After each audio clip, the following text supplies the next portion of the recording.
Bhatli block सभागृह ठारे BDO Saroja Behera सभापतित्व संभाव्य प्राकृतिक विपर्यय मुकाबला पाई आज दिन 11 भटली ब्लॉक स्तरीय टेबुल टॉप प्रस्तुति बैठक अनुष्ठित हो जायछि।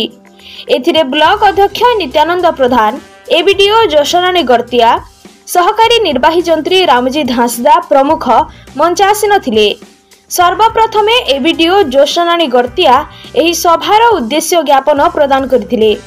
एथिरे ब्लॉक रो बीईओ सरोज कुमार भुए, सहकारी जंत्री रंजन नायक, कनिष्ठ जंत्री मिहिर रथ, बसंत बेहरा, पीईओ उमेश सेठ, सन्यासी सेठ, ललित भोसागर, प्रकाश चंद्र प्रधान, अमूल्य माझी, नवीन साहू, भुवनेश्वर प्रधान, महेंद्र साहू, संजीव नायक, जोगाण निरीक्षिका सुनीता नाहक, आरडब्ल्यूएसएस एई मधुस्मिता बेहरा, आईसीडीएस सुपरवाइजर सुज्ञानी साहू, राजकुमारी मेहेर, परिमल अधिकारी मनीष साहू, फॉरेस्टर राजेंद्र सिंह समेत भटली ब्लॉक समस्त विभागीय अधिकारी माने योगदान करी निज निज विभागर प्रस्तुति उपरे विभिन्न तथ्य उपस्थापन करथिले।